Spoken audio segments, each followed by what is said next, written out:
عمر بن مرہ جوہنی رضی اللہ تعالیٰ عنہ کہتے ایک بندہ آیا اللہ کے نبی علیہ السلام کے پاس اور آ کے کہا یا رسول اللہ صلی اللہ علیہ وسلم میں گواہی دیتا ہوں کہ اللہ کے علاوہ کوئی عبادت کے لائق نہیں اور آپ اللہ کے رسول ہیں صلی اللہ علیہ وسلم، اور میں 5 نمازیں پڑھوں فرض اور روزے رکھوں مہینے کے اور سال بعد زکوٰۃ دیتا ہوں اپنے مال، کیا خیال ہے؟ صرف یہ کام، کیا لا الہ الا اللہ محمد رسول اللہ مسلمان ہو گیا، اس کے بعد میں نمازیں پڑھتا ہوں فرضی، اس کے بعد مہینے کے روزے رکھتا ہوں سال بعد، اس کے بعد زکوٰۃ اگر فرض ہوتی ہے تو زکوٰۃ دیتا ہوں، اس کے علاوہ میں کچھ نہیں، باقی حلال حرام کا تو معاملہ الگ ہے کہ حرام کاموں سے بچنا وہ تو لازمی ہے، ایسا نہیں ہے کوئی ایک انسان نمازیں پڑھ رہا ہے زکوٰۃ دے رہا ہے ساتھ وہ حرام خوری کر رہا ہے، سود کا کاروبار کر، نہیں، حرام کو حرام سمجھتے ہوئے، یعنی نیک کام جو کرنے والے ہیں وہ یہ کر رہا ہوں، بچنے والی ساری چیزوں سے بچتا ہوں۔ یا رسول اللہ صلی اللہ علیہ وسلم میرے جیسے انسان جو بڑا سست بڑا ضعیف واقع ہوا ہے، کام نہیں زیادہ کر سکتا، میرے بارے میں آپ علیہ السلام کی کیا رائے ہے؟ صحابہ کہتے ہیں اللہ کے نبی علیہ السلام نے ارشاد فرمایا من مات علی ھذا، جو یہ کرتا ہوا مرے، توحید اس کی مکمل ہے، رسالت پر عقیدہ مکمل ہے، نماز پڑھتا ہے، زکوٰۃ دیتا ہے اور روزے رکھتا ہے، کان مع النبیین والصدیقین والشہداء، چھوٹا سا عمل نہیں ہے یہ قیامت والے دن انبیاء کے ساتھ، صدیقین کے ساتھ اور شہداء کے ساتھ ہاکذا، صحابہ کہتے ہیں آپ علیہ السلام نے دونوں اپنی جو سبابہ انگلیاں ہیں دونوں انگلیوں کو جوڑا، کہا ہاکذا، اس طرح کھڑا ہوگا قیامت والے دن جنت میں، لیکن شرط کیا ہے؟ ما لم يعق والدیہ، ہاں اس کے نامہ اعمال میں والدین کی نافرمانی شامل نہ ہو۔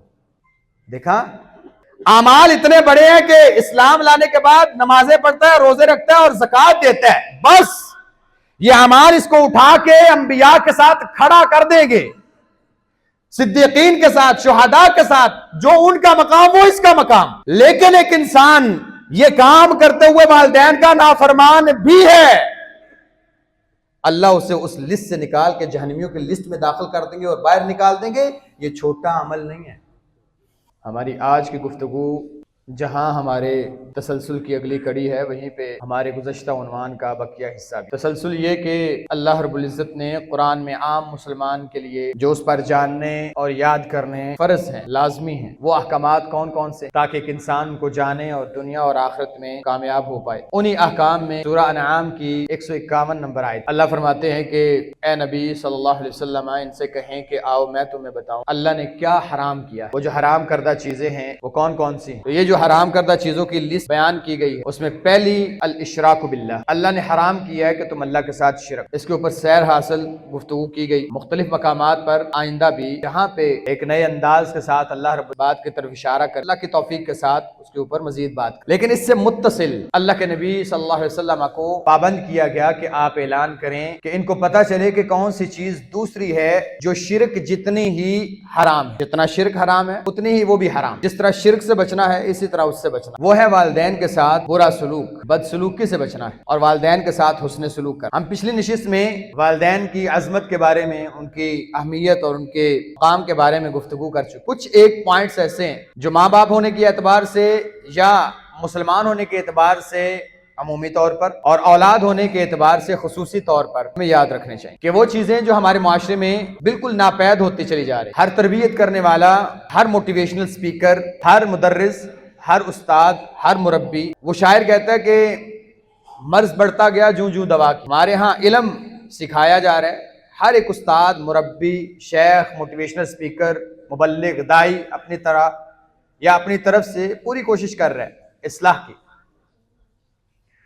لیکن ایک عجیب سی بات ہے کہ تعلیم اور علم اور ڈگریاں بڑھتی جا رہی ہیں، لیکن اصل علم اور تربیت کم ہوتی چلی جا رہی ہے، یعنی ڈگریاں بڑھتی چلی جا رہی ہیں اور جہالت بھی ساتھ ساتھ بڑھتی چلی جا رہی ہے۔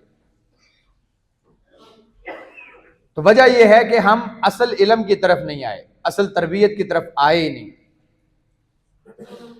آپ اپنے بچے کو قرآن اور حدیث سکھائیں، قرآن اور حدیث آپ کے بچے کو کائنات کے اندر موجود ہر چیز کا علم دے دے گا۔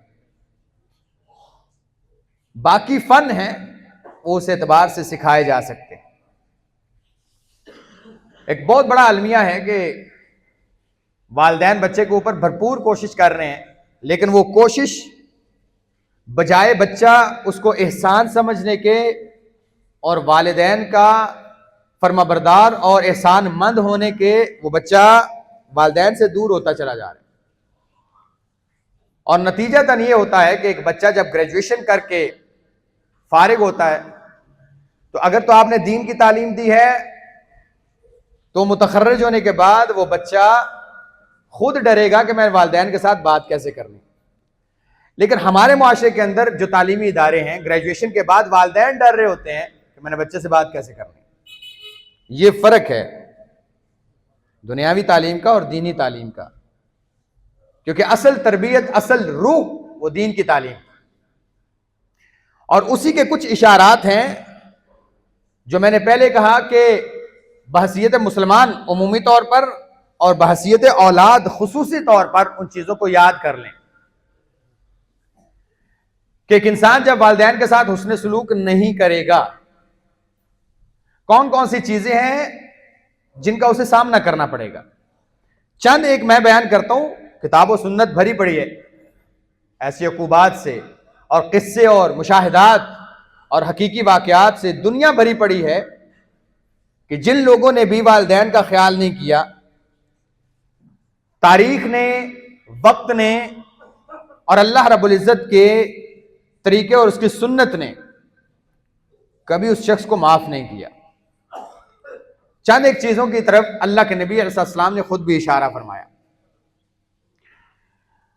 سب سے پہلی بات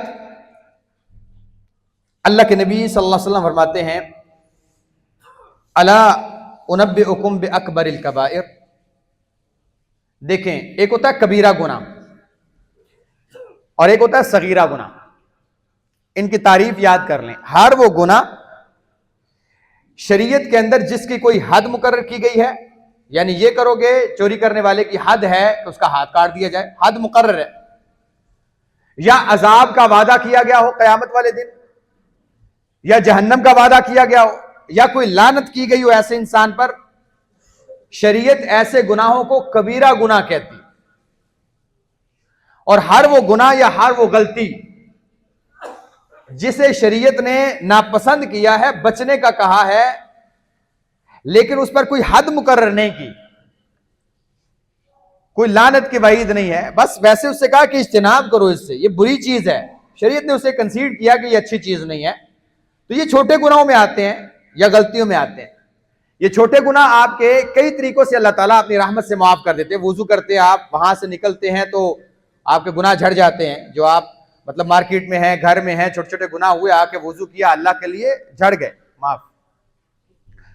کچھ گناہ ایسے ہیں کہ آپ نماز میں کھڑے ہوئے، قیام کی حالت میں، رکوع میں، پھر سجدے میں، جب آپ فارغ ہوتے ہیں تو آپ کے سارے گناہ اللہ تعالیٰ معاف کر چکے ہوتے ہیں. کچھ گناہ ایسے ہیں کہ آپ روزہ رکھتے ہیں، افطار کرتے ہیں، افطاری کے ساتھ گناہ آپ نے صرف اور صرف وہ روزہ اللہ کے لیے رکھا، وہ جو نیت تھی اور آپ کے روزے کا اکمال تھا، آپ نے سحری سے افطاری تک جو ہے وہ اپنے آپ کو بھوکا پیاسا رکھا. تو یہ بھوکا پیاسا رکھنا اور آپ کی نیت کو دیکھتے ہوئے اللہ تعالیٰ آپ کے سارے گناہ معاف کر دیتے ہیں، چاہے وہ اس دن کے ہیں یا پچھلی ساری زندگی کے ہیں. یہاں پہ یہ جو عام معافی کے اعلانات ہیں یہ صغیرہ گناہ ہیں. کبیرہ گناہ کبھی بھی ایسے معاف نہیں ہوتے. اس کی دو ہی شکلیں ہیں. نمبر ایک، اس کی حد لگے، چور نے چوری کی ہے، اس کا ہاتھ کاٹا جائے تو گناہ معاف، کیونکہ دنیا میں اسے سزا مل گئی. یا نمبر دو، وہ اللہ سے توبہ کرے، استغفار کرے اور اس گناہ سے معافی مانگے اور اس گناہ کو چھوڑ دے، پھر اللہ اسے معاف کر دیں گے. باقی ایک انسان کہے کہ میں نے زنا کیا ہوا ہے، اللہ تعالیٰ ہم کو محفوظ رکھے، اور وہ کہے میں نے وضو کیا تو معاف ہو جائے گا، نہیں، وہ کبیرہ گناہ ہے. تو کبیرہ گناہ ایسے معاف نہیں ہوتے. اللہ کے نبی علیہ السلام نے کبیرہ گناہوں کی باقاعدہ ایک لسٹ بھی بتائی. اجتنبوا سبع الموبقات، 7 ایسے گناہ ہیں جو ہلاک کر دیتے ہیں انسان کو، بچو ان سے. اس میں اللہ کے نبی علیہ السلام نے 7 گناہوں کی ایک لسٹ گنوائی. پچھلی جمعے میں ہم نے اس کا ذکر بھی کیا. جادو ہے، اس کے اندر شرک ہے، اس کے اندر کسی پر تہمت لگانا ہے، اور دیگر گناہوں کا تذکرہ اللہ کے نبی علیہ السلام نے. عبداللہ بن عباس رضی اللہ تعالیٰ عنہ سے کسی نے پوچھا حضرت یہ کبیرہ گناہ 7 ہے؟ آپ نے فرمایا 7 نہیں، یہ تقریباً 70 کے قریب ہیں، جو مختلف احادیث اور قرآن سے پتہ چلتا ہے. 70 کے قریب ایسے گناہ ہیں جو کبیرہ ہیں. لیکن کبیرہ گناہوں کی لسٹ کو گنوانے کے بعد اللہ کے نبی علیہ السلام نے صحابہ سے ایک عجیب بات کی. اللہ کے نبی علیہ السلام نے ارشاد فرمایا الا انبئکم باکبر الکبائر، کبیرہ گناہوں کی لسٹ سمجھ آ گئی، لیکن ان بھیانک اور غلیظ ترین اور بڑے اور اللہ کے سامنے جرت والے گناہ، یہ جو بڑے بڑے ہیں، ان گناہوں سے بھی یہ جو ایک لسٹ بیان کی ہے، ان میں سے بھی چن کے بتاؤں کہ سب سے بڑے گناہ کون ہے، یعنی بڑے گناہوں میں سے بھی بڑے گناہ جو ٹاپ آف دا لسٹ ہیں وہ بتاؤں کون سے ہیں؟ صحابہ نے کہا یا رسول اللہ بتائیں. کہا الاشراک باللہ، اللہ کے ساتھ شرک کرنا، وعقوق الوالدین، والدین کی نافرمانی کرنا، ٹاپ آف دا لسٹ ہے. وَكَانَ مُتَّكِئًا فَجَلَسَ، اللہ کے نبی علیہ السلام، صحابہ فرماتے ہیں کہ اللہ کے نبی علیہ السلام ٹیک لگا کے یہ بات کر رہے تھے، فجلس، آپ بیٹھ گئے، اور آپ نے کہا قول الزور و شہادت الزور، جھوٹی گواہی دینا کسی کے بارے میں، جھوٹی گواہی دینا، جھوٹی بات کہنا کسی کے بارے میں. اور صحابہ کہتے ہیں اتنی بڑی بات کی اہمیت کی وجہ سے آپ علیہ السلام ٹیک چھوڑ کے سیدھے ہو کے بیٹھ گئے. کہا جھوٹی گواہی دینا، آپ بار بار کہہ رہے تھے جھوٹی گواہی دینا، جھوٹی گواہی دینا. صحابہ کہتے ہیں لیتا ہوں سکت، ہم نے کہا خاموش ہو جائیں، اتنی دفعہ اس کو ریپیٹ کر رہے ہیں، یعنی اتنا بڑا گناہ ہے. جادو پیچھے ہے، زنا پیچھے ہے، کسی پر توبت لگانا یہ پیچھے ہے. ٹاپ آف دا لسٹ تین گناہ جو اللہ کے نبی علیہ السلام نے گنوائے، شرک سب سے اوپر، متصل بات والدین کی نافرمانی کرنا. جانتے ہیں کتنا بڑا گناہ ہے؟ عمر بن مرہ جوہنی رضی اللہ تعالیٰ عنہ کہتے ایک بندہ آیا اللہ کے نبی علیہ السلام کے پاس اور آ کے کہا یا رسول اللہ صلی اللہ علیہ وسلم، میں گواہی دیتا ہوں کہ اللہ کے علاوہ کوئی عبادت کے لائق نہیں، اور آپ اللہ کے رسول ہیں صلی اللہ علیہ وسلم، اور میں 5 نمازیں پڑھوں فرض، اور روزے رکھوں مہینے کے، اور سال بعد زکوٰۃ دیتا ہوں اپنے مال کی. کیا خیال ہے؟ صرف یہ کام کیا لا الہ الا اللہ محمد رسول اللہ، مسلمان ہو گیا، اس کے بعد میں نمازیں پڑھتا ہوں فرضی، اس کے بعد مہینے کے روزے رکھتا ہوں سال بعد، اس کے بعد زکوٰۃ اگر فرض ہوتی ہے تو زکوٰۃ دیتا ہوں، اس کے علاوہ میں کچھ نہیں. باقی حلال حرام کا تو معاملہ الگ ہے کہ حرام کاموں سے بچنا وہ تو لازمی ہے. ایسا نہیں ہے کوئی ایک انسان نمازیں پڑھ رہا ہے، زکوٰۃ دے رہا ہے، ساتھ وہ حرام خوری کر رہا ہے، سود کا کاروبار کر، نہیں، حرام کو حرام سمجھتے ہوئے، یعنی نیک کام جو کرنے والے ہیں وہ یہ کر رہا ہوں، بچنے والی ساری چیزوں سے بچتا ہوں. یا رسول اللہ صلی اللہ علیہ وسلم، میرے جیسے انسان جو بڑا سست، بڑا ضعیف واقع ہوا ہے، کام نہیں زیادہ کر سکتا، میرے بارے میں آپ علیہ السلام کی کیا رائے ہے؟ صحابہ کہتے ہیں اللہ کے نبی علیہ السلام نے ارشاد فرمایا من مات علی ھذا، جو یہ کرتا ہوا مرے، توحید اس کی مکمل ہے، رسالت پر عقیدہ مکمل ہے، نماز پڑھتا ہے، زکوٰۃ دیتا ہے اور روزے رکھتا ہے، کان مع النبیین والصدیقین والشہداء، چھوٹا سا عمل نہیں ہے یہ قیامت والے دن انبیاء کے ساتھ، صدیقین کے ساتھ اور شہداء کے ساتھ ہاکذا. صحابہ کہتے ہیں آپ علیہ السلام نے دونوں اپنی جو سبابہ انگلیاں ہیں دونوں انگلیوں کو جوڑا، کہا ہاکذا، اس طرح کھڑا ہوگا قیامت والے دن جنت میں. لیکن شرط کیا ہے؟ ما لم يعق والدیہ، ہاں اس کے نامہ اعمال میں والدین کی نافرمانی شامل نہ ہو. دیکھا اعمال اتنے بڑے ہیں کہ اسلام لانے کے بعد نمازیں پڑھتا ہے، روزے رکھتا ہے اور زکوٰۃ دیتا ہے، بس یہ اعمال اس کو اٹھا کے انبیاء کے ساتھ کھڑا کر دیں گے، صدیقین کے ساتھ، شہداء کے ساتھ، جو ان کا مقام وہ اس کا مقام. لیکن ایک انسان یہ کام کرتے ہوئے والدین کا نافرمان بھی ہے، اللہ اسے اس لسٹ سے نکال کے جہنمیوں کی لسٹ میں داخل کر دیں گے اور باہر نکال دیں گے. یہ چھوٹا عمل نہیں ہے، یاد رکھنا. یعنی بچنے والی چیزوں میں ایک چیز سے ضرور بچنا. کام کر رہے ہو ٹھیک ہے، یہ نہ ہو کہ نمازیں پڑھ رہے ہو والدین کا پتہ ہی کو نہیں ہے، نافرمانی کر رہے ہو. جب تک وہ والدین کا فرما بردار ہے، اس کے والدین اس سے راضی ہیں،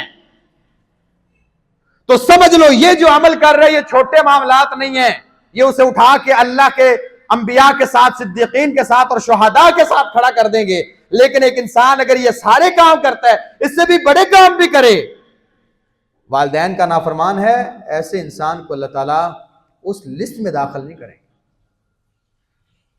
میرے لیے پہلے، آپ کے لیے بعد میں. ہم بڑے نرم خو ہیں دوستوں کے لیے، بات کرتے ہوئے حیا کرتے ہیں، بات کرتے ہوئے شرم کرتے ہیں، بات کرتے ہوئے مسکراتے ہیں، ماحول بناتے ہیں تاکہ خوشی ہو، غم پوچھتے ہیں، دل بہلانے کی کوشش کرتے ہیں. لیکن یہ سارے کام وہ گھر سے باہر ہیں، چار دیواری کے اندر آتے ہی ہماری آنکھیں ماتھے پہ آ جاتی ہیں، ہم تمیز کے ساری حدیں پار کر جاتے ہیں.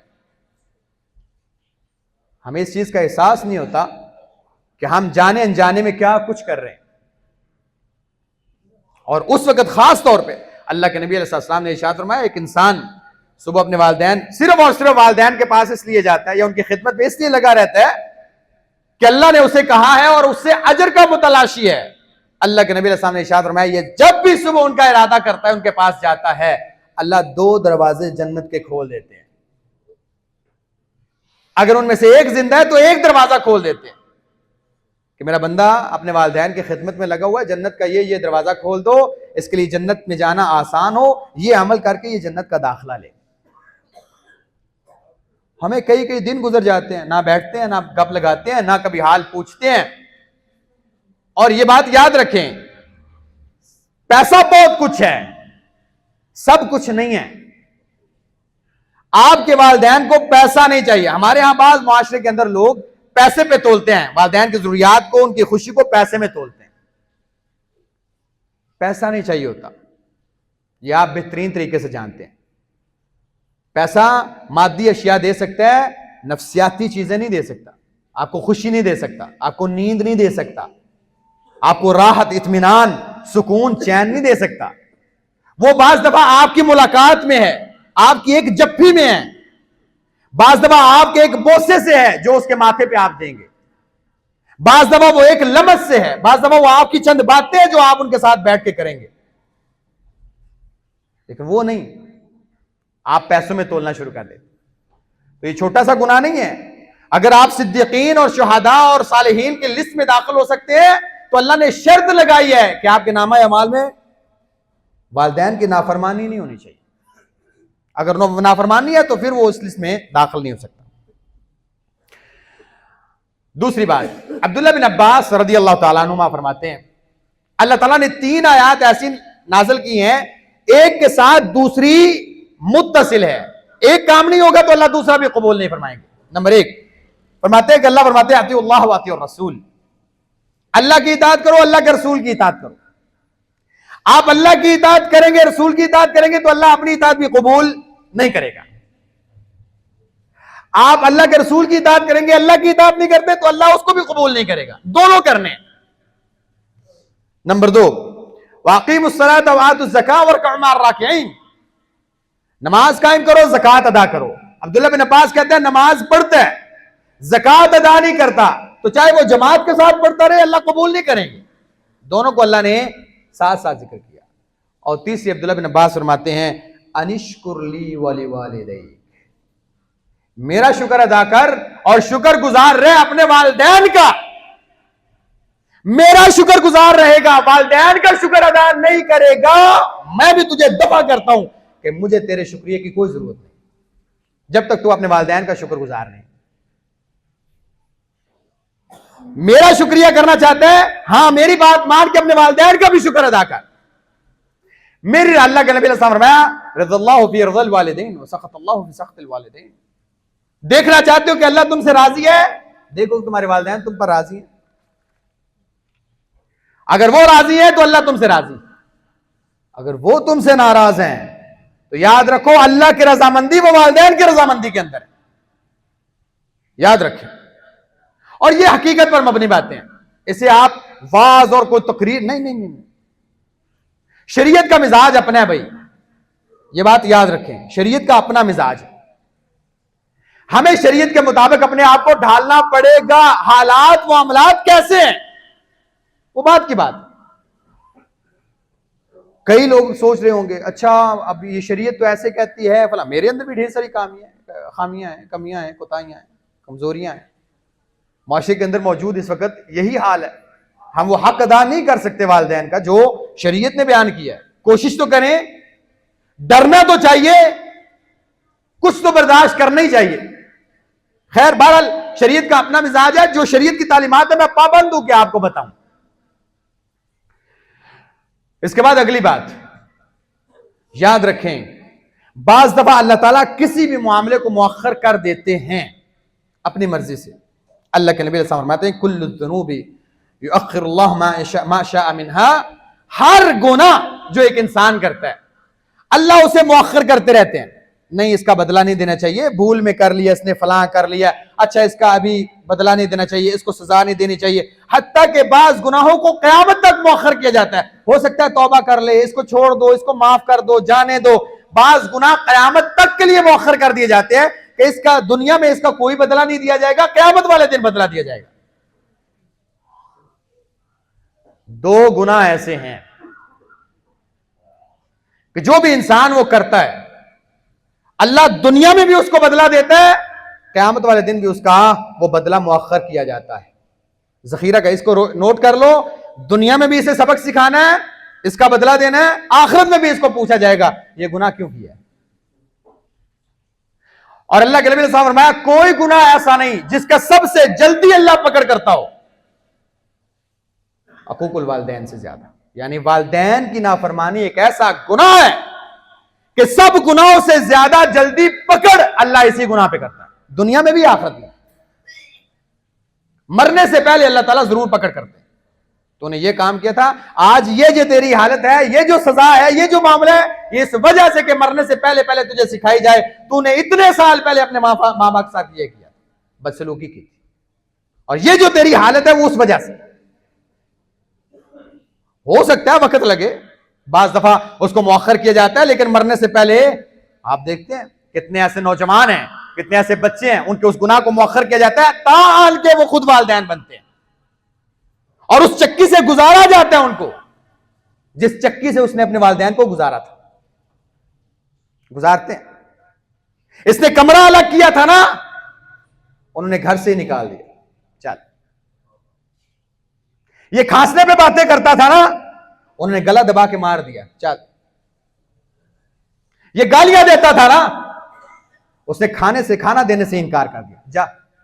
ہاں اللہ ضرور مرنے سے پہلے تجھ سے بدلہ لے گا. دو گناہ میرے بھائی ایسے ہیں, مرنے سے پہلے اللہ تعالیٰ اگر ایک انسان توبہ نہیں کرتا, قیامت والے دن اس کا بدلہ تو ملے گا ہی ملے گا, لیکن دنیا کے اندر اللہ تعالیٰ اس کو ضرور اس کا بدلہ دیتے ہیں. نمبر 1 والدین کی نافرمانی, یہ ایسا گناہ ہے کہ اللہ تعالیٰ دنیا میں بھی اس کے سزا دیتے ہیں, آخرت میں. دوسرا, دل تھام کے, ہمارے معاشرے میں بہت زیادہ ہے, آگے بھی بات شاید اس پہ آئے, قطیعۃ رحم, رشتہ داریوں کو توڑنے والے, تعلق خراب کرنے والے.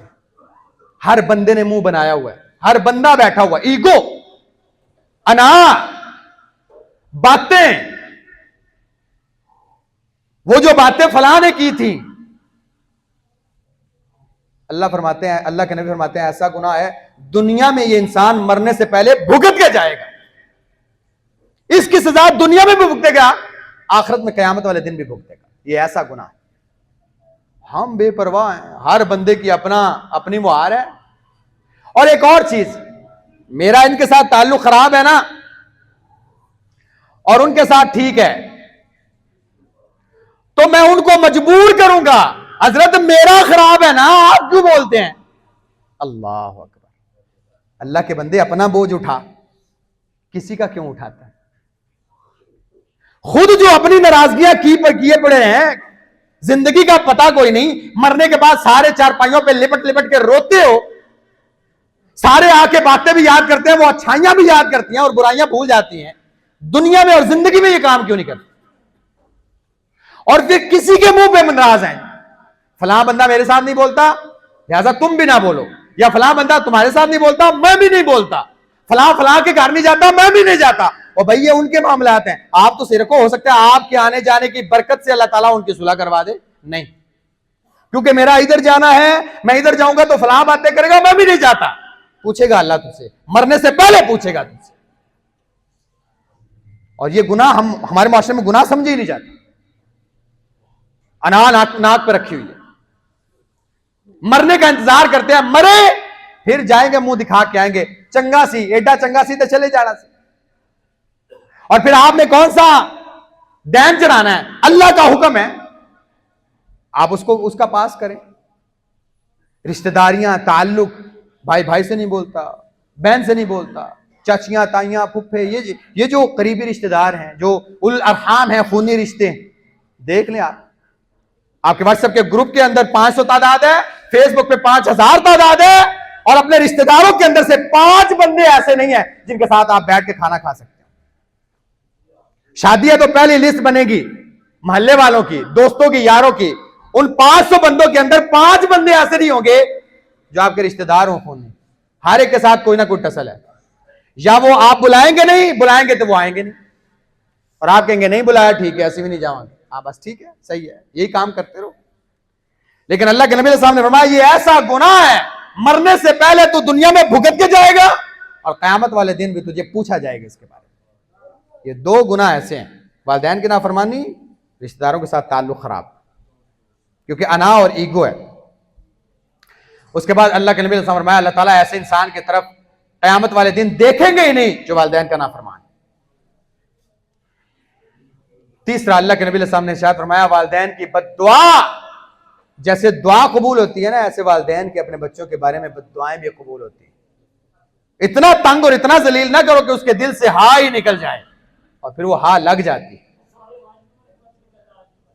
اس کے بعد ایسا انسان بدبخت ہوتا ہے جو والدین کا نافرمان ہوتا ہے, جیسے کہ حضرت عیسیٰ علیہ السلام نے فرمایا کہ میں مبرم بوالدتی ولم یجعلنی جبارا شقیا, میں اپنی والدہ کے ساتھ بڑا حسن سلوک کرنے والا ہوں, اللہ نے مجھے شقی اور بدبخت نہیں بنایا. جو بھی انسان اپنے اندر بدبختی, بد نصیبی اور بے توفیقی دیکھتا ہے کہ اللہ مجھے توفیق ہی نہیں دیتے, سمجھ لے کہ اس کا اور اس کے والدین کا معاملہ خراب ہے. کیونکہ ایسا انسان جو والدین کے ساتھ حسن سلوک کرتا ہو اور اپنے معاملات کو پورا رکھتا ہو, ایسا انسان کبھی بدبخت نہیں ہوتا, اللہ اسے توفیق دیتے. اچھائی کی, توبہ کی, خیر کی, بھلائی کی, رضامندی کی. اگر آپ کو یہ توفیق نہیں مل رہی میرے بھائی, سمجھ لیں کہ معاملہ خراب.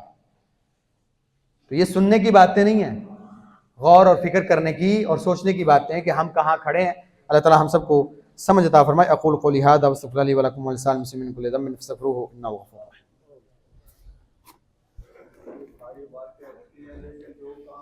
بیٹھ جائیں بھائی جان, بیٹھ جائیں, بعد میں بات کیجیے گا.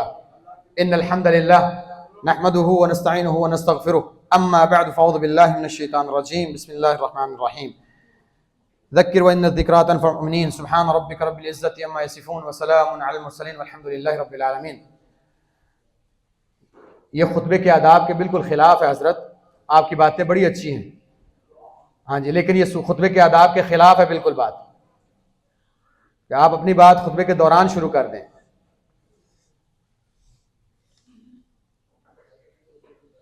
احباب گرامی, جن کے والدین زندہ ہیں ان کے لیے قدر اور نعمت اور اللہ کی طرف سے رحمت ہے. لیکن اگر والدین فوت ہو جائیں تو کیا کرے؟ ہاں, پھر بھی ان کی قدر کرے, ان کے لیے دعا کرنا, استغفار کرنا, یہ الگ بات. ان کی طرف سے صدقہ کرنا, یہ تو ثابت شدہ چیزیں ہیں. عبداللہ بن عمر رضی اللہ تعالیٰ عنہما عمرے پہ جا رہے ہیں مکے کی طرف. ایک گدھا ہے اپنے پاس سواری کے لیے, اور سر کے اوپر ایک امامہ باندھا ہوا. تابعین کہتے ہیں کہ ایک بدو گزرا دور سے, اسے بلوایا, کہا بھئی آپ فلاں بن فلاں نہیں ہو؟ کہا جی. کہا یہ گدھا آپ لے لو, اس پہ بیٹھو بھائی, پیدل کیوں جا رہے ہو؟ امامہ اتارا, اس کے سر پہ رکھ دیا, کہا یا امامہ باندھ دو. چلا گیا. انہوں نے کہا حضرت صاحب ایک ہی گدھا تھا, ایک ہی سواری تھی آپ کے پاس, بھائی بدو کو دے دی, امامہ بھی اپنا اتار کے دے دیا, کون ہے؟ کہتے ہیں اللہ کے نبی علیہ السلام کو یہ فرماتے ہوئے میں نے سنا تھا سب سے بہترین تعلق اور والدین کے ساتھ صلہ رحمی یہ ہے کہ ایک انسان زندگی میں بھی کرے, مرنے کے بعد بھی ان کے ساتھ صلہ رحمی کرے. اور مرنے کے بعد صلہ رحمی یہ ہے کہ ہر وہ بندہ جو آپ کے والدین کے قریب تھا, محبوب تھا, اس سے آپ تعلق رکھیں, اس کے ساتھ صلہ رحمی کریں. اس کا باپ میرے باپ کا دوست تھا, اس کا جو باپ تھا میرے باپ کا بڑا اچھا دوست تھا، تو یہ میرے باپ کے دوست کا بیٹا ہے اور میرا باپ اس کے باپ کے ساتھ بڑی محبت کرتا تھا، میں بھی چاہتا ہوں کہ اپنے باپ کے دوستوں کا خیال کروں، تو دوست کا بیٹا ہے تو اس لیے میں نے یہ سارا کچھ دیا تاکہ میرا اپنے باپ کے لیے محبت اور الفت والا رشتہ قائم رہے، اپنے باپ کے دوستوں کے ساتھ تعلق، ان کے سامنے عاجزی کے ساتھ، انکساری کے ساتھ، محبت کے ساتھ پیش آئیں، بیٹھیں، ان کی عزت کریں، احترام کریں۔ کیوں؟ آپ کے والد کا دوست ہے، والد نہیں رہے تو ان کے ساتھ کریں۔ الخالۃ بمنزلۃ الام، جس کی ماں نہیں ہے خالہ کے ساتھ احسان کرے، کیونکہ خالہ ہمیشہ ماں کے مد مقابل ہوتی ہے اور ماں کے مرتبے پر ہوتی ہے، خالہ کے ساتھ احسان کرے، وہی کام جو آپ اپنی والدہ کے لیے کرتے ہیں خالہ کے لیے کریں، یا والدہ کی جو سہیلیاں تھیں ان کے ساتھ معاملات رکھیں، تاکہ آپ صرف ذہن میں یہ رکھیں میری والدہ کی سہیلی تھی، تو آپ ان کے ساتھ بھی احسان کر سکتے ہیں مرنے کے بعد بھی۔ ہاں آپ کہیں گے یہ ہمارے ذمہ ہی ہیں، متصل بعد اللہ نے کیا فرمایا؟ اپنی اولاد کو اس ڈر سے قتل نہ کرو کہ تم مفلس ہو جاؤ، یعنی کیا مطلب؟ والدین کے حقوق کے بعد اولاد کے حقوق کی طرف اشارہ کیا، وہ کون سے ہیں؟ والدین کو کن چیزوں کا خیال رکھنا چاہیے انشاءاللہ ہم اگلی نشست میں ذکر کریں گے۔ اللہ تعالی ہم سب کے گناہوں کو معاف فرما، ہم سب کے نیک اعمال قبول فرما، اللہ ہم سب کے گناہوں کو معاف فرما، ہم سب کے نیک اعمال قبول فرما۔ اللہ جن کے والدین زندہ ہیں اللہ ان کی اولادوں کو ان کے لیے صدقہ جاریہ بنا، اللہ ہمیں ان کی خدمت کرنے کی توفیق عطا فرما، اللہ ان کو صحت والی، سلامتی والی، عافیت والی زندگی عطا فرما، اللہ جن کے والدین فوت ہو چکے ہیں کروٹ کروٹ جنت عطا فرما، جنت میں اعلیٰ مقام عطا فرما، اللہ ہمیں ہمارے والدین کے لیے صدقہ جاریہ بنا، ہماری اولادوں کو ہمارے لیے صدقہ جاریہ بنا، اللہ ہماری کوتاہیوں کو، غلطیوں کو معاف فرما، اللہ ہم تیرے حضور توبہ کرتے ہیں، ہماری توبہ کو قبول فرما، ربنا تقبل منا انک انت السمیع العلیم وتب علینا انک انت التواب الرحیم، وصلی اللہ تعالی علی خیر خلقہ محمد وعلی آلہ وصحبہ اجمعین برحمتک یا ارحم الراحمین۔